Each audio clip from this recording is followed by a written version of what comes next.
دویم نمبر محترمو، دویم نمبر غش او دوکا. هغه غش دی په تجارت کې، په کاروبار کې. اول دوکباز خو دغه او ټولو سره زمونږ مخه ده، په ټولو وړي دي، الله دې خیر کوي. تاسو اوس ګورئ، زه درته وایم. دویم نمبر غش او دوکا هغه په تجارت کې ده، په بیع او په شراء کې ده، اخیستلو او خرڅولو کې ده، دکاندارۍ کې ده. تاسو خپله سوچ وکړئ، د یو ریړۍ والا نه چې هغه پیاز او ټماټر خرڅوي او هغه فروټ خرڅوي او هغه اوشه سودا خرڅوي، تر اعلی سطح تجارت پورې دوکبازي شته که نشته؟ فراډونه شته که نشته؟ نبی کریم صلی الله علیه وسلم بازار کې ګرځېده او حال احوال د بازار او د تاجرانو اغشتل. داسې په یو کس باندې تیر شو، غنم یې خرڅوله، نو د غنمو ډیرې لګېدلی و، بره اوچ غنم دی اوچه. نبی کریم صلی الله علیه وسلم د غنمو د ډیري کې داسې لاس ور دننه که او د منځ نه غنم روویستل، چې منځ نه غنم روویستل نو هغه لامده شوي. نبی علیہ السلام ورته فرمایي ما هذا یا صاحب الطعام، ما هذا یا صاحب الطعام، اے غنم والا، اے خوراک والا، دا سدي دا بره اوچ او لاندې دننه لامده، دا سدي؟ تعجب تپوس نه کوي، دا د رټلو انداز دی، دا سدي هلکه بره اوچ دی او لاندې لامده دي.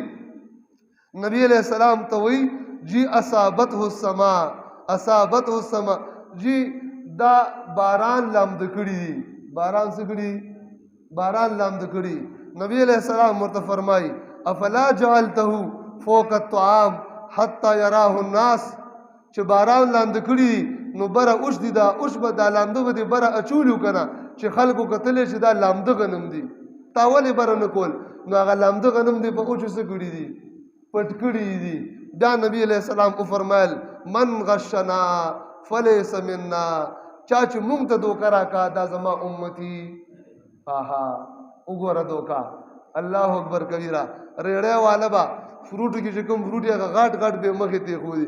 پرون زه راتلم په سفر د لکي مروت نه، نو هغه ګاډې د خټکو ډکېده، د خټکو خربوزو نه، نو چې کومې بره دانې وې نو ملګرو ته مې ونه ویلې، مې خو زړه کې مې تیر شو، په خولې مې ورته بیا ونه ویلې. نو دانه سپین مزېدار خټکي وو.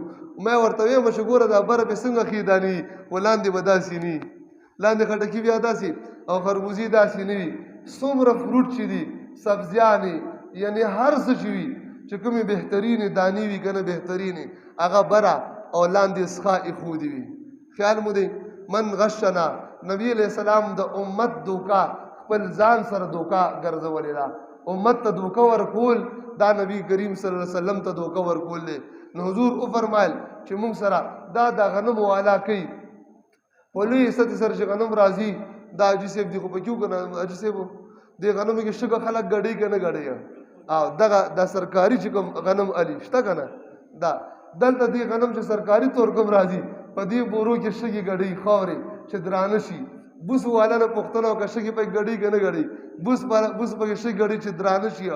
دغه شانتي یعنې هر څیز، حتی ما ویره دا عطر والا، دا عطر گزار علماء پخوا امام ابن حجری هیثمی رحم الله په الزواجر کې نقل کړي، پخوانی عالم دی، پخوانی 8مې صدی عالم دی، 9مې صدی عالم دی.